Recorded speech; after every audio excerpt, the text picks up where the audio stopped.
are bracing for sharp changes in financial markets. After nearly 3 decades of calm, inflation has exploded in advanced economies around the world. As a result, it might be harder to find a job soon. Forecasters think global growth is going to stall. American households are pretty unhappy, and when the households are unhappy, they tend to spend a little less. We've had that yield curve inversion. That's something that we're looking at, but I wouldn't say that recession's on the horizon for the next 6-12 months or so. The top financial authorities in the US hope this all blows over quickly. They're making lending more expensive to control inflation before it becomes a self-fulfilling prophecy. But the only tool that the Fed really has to bring inflation down is to let interest rates rise to whatever level it takes to cause a recession, which then breaks the back of inflation. Investors believe the central bank will lift interest rates to 2.5% or higher in 2022. This is what you have to do, slow down the economy in order to take that steam out of the system, the steam of inflation, which eventually can burn you really badly. The big risk is a repeat of one of the worst chapters in American history. Escalating prices. You know, the 1970s were a really hard time. Now we're in a new mistake where inflation has lasted longer and looks like it could risk being around for longer than they had hoped. Can the Fed engineer its soft landing, or will stagflation return to the US? Stagflation describes the dual threat of stagnant economic growth and persistent inflation. It can happen when a central bank tightens its economy in an attempt to keep prices in check, but an unexpected shock keeps those prices marching upward. Inflation hit 8.5% in March 2022. That's the fastest monthly change since 1981. I think if you ask anybody, rich or poor, they're going to say, yeah, I'm definitely seeing it in my food costs. I'm definitely seeing it when I'm putting gas in my car. Americans haven't seen anything like stagflation since the 1970s. Central bankers call this era the Great Inflation. That was a decade of persistent economic mismanagement. For years and years, the Federal Reserve attempted not very hard to control inflation, and in the end persuaded itself that it couldn't control inflation. Meanwhile, fiscal policy was stepping pretty hard on the gas pedal, and that kicked off a round of the economy persistently being overheated. As this financial crisis unfolded, funding for public services dried up. Cities like New York fell into disrepair, and labor unions went on strike across the country. The financial problems went mainstream as gasoline prices ramped up. You would have to line up at the gas station on alternate days, depending on what your license plate number was, and you could get gasoline. And that really led to a significant inflationary spiral. Richard Fisher led the Federal Reserve Bank of Dallas from 2005 to 2015. Now, the chairman of the Federal Reserve then was a man named Arthur Burns. Before Arthur Burns, they just looked at all the data. And then he stripped out 1 or 2 variables, gasoline, which is variable in price, that is fuel and energy, and then food. But by the end, he was stripping out almost everything. And he turned out, brilliant economist that he was, to probably be the most disgraced Federal Reserve chairman in history. 1973 dramatized U.S. dependence on foreign oil. He was also struck by some exceedingly bad luck in the form of the 2 oil price shocks that were delivered by OPEC. The Organization of Petroleum Exporting Countries imposed its boycott and within a year raised prices more than 300%.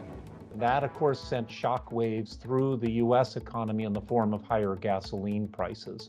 So you had rising inflation at the same time that you had the unemployment rate going up, which was stagflation. It was against a backdrop of a lot of policy mistakes, already inflationary environment. Inflation had tripled in the 1960s during the Vietnam War. Fed also was being forced, and there are memos saying that the changes that they were making would actually, some of those policies would result in double-digit inflation.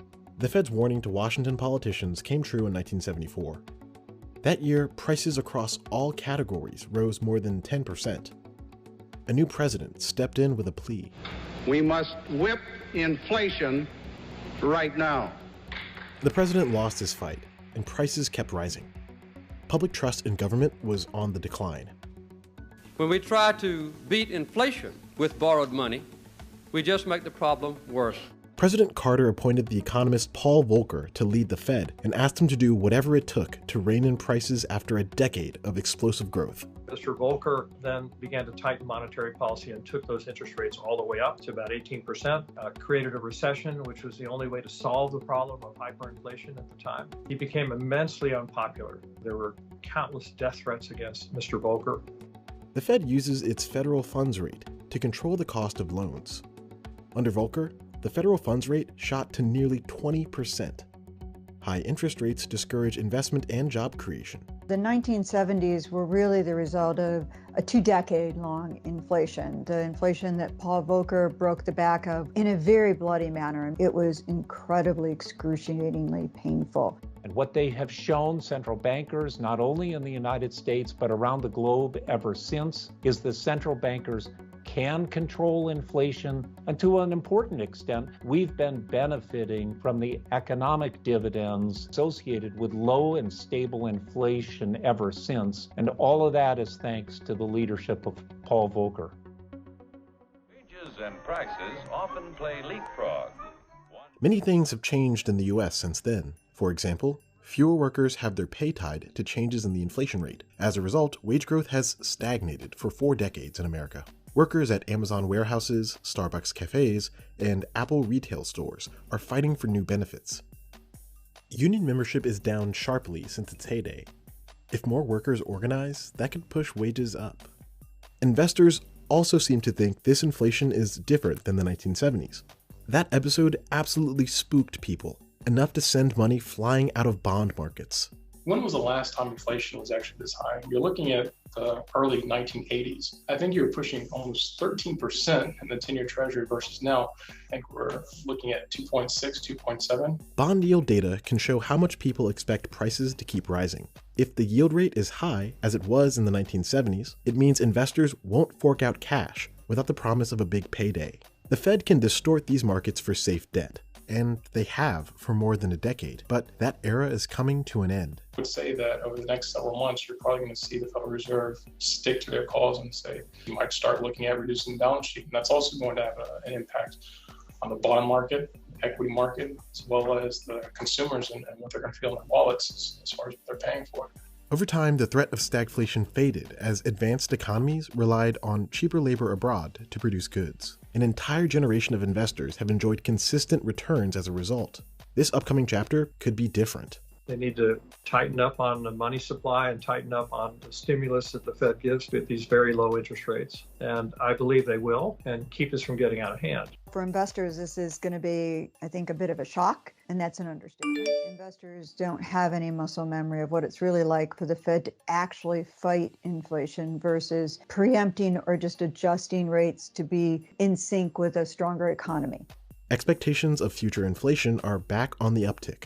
This puts the central bank in a tough position. Over the past 2 financial crises, they bought bonds at a scale never before seen. Now they're scaling that stimulus back while hiking interest rates at the same time. What the worry is that there's a lot of law of unintended consequences that kick in as the Fed starts both raising short-term rates and then amplifying those rate hikes by reducing their holdings of things like treasury bonds and mortgage-backed securities. And there is no real roadmap to do this. Energy prices could be the source of inflation in America for years to come. Russia's war in Ukraine sent gasoline prices up, and that is making other products more expensive.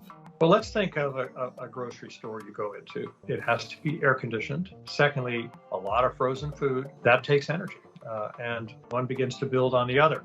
In the 1970s, the Organization of Petroleum Exporting Countries controlled global supply. OPEC's actions drove gasoline prices sky high in the past.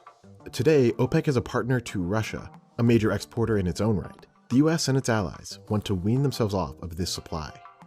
During the 1970s, the U.S. was a huge net importer of oil. We saw dramatic growth in the volumes of energy provided by oil and natural gas.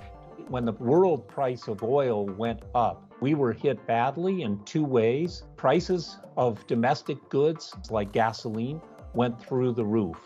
And secondly, it was like we were shipping some of our income to foreign producers. So it was an adverse shock it caused unemployment to go up. The big shift today is that we produce about as much oil as we consume on average. And so when the world price of oil goes up, as a nation, we don't suffer nearly to the same extent. Many things remain unsettled when it comes to the future, but one thing is certain. That clean energy transition is not just coming, it is here. Researchers say climate regulations will introduce new risks to the market. The financial industry could end up favoring sustainable assets and penalizing polluters, but demand for both products will ebb and flow, taking commodity prices along for the ride.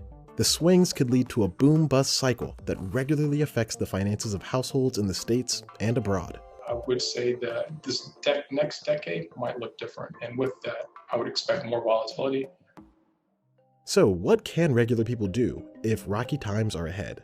If you're between the age of 18 and 25, the unemployment rate in the United States is 2%. It gives workers enormous bargaining power. And this is what's known as a wage price spiral. And we're in the midst of it right now. And the Federal Reserve's job is to quell that pressure by tightening monetary policy, and they're just beginning. We do have a labor market that is finally allowed some people to stand in the sun and see their wages increase. That said, that sort of ease with which we find jobs is not going to be quite as easy.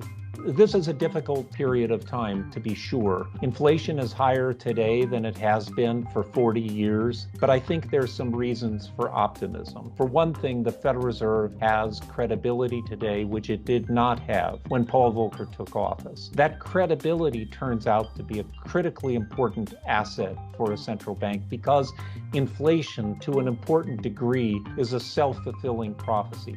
I wouldn't want to be scared, worried about all this uncertainty of what might unfold. I would look at it as an opportunity. Where I find people get caught in trouble the most is trying to live the champagne lifestyle on this beer budget. Make sure that every single dollar is earmarked, whether it's going to an investment account, a checking account, rein it in, and build more of that cushion for that rainy day, because that rainy day will be coming.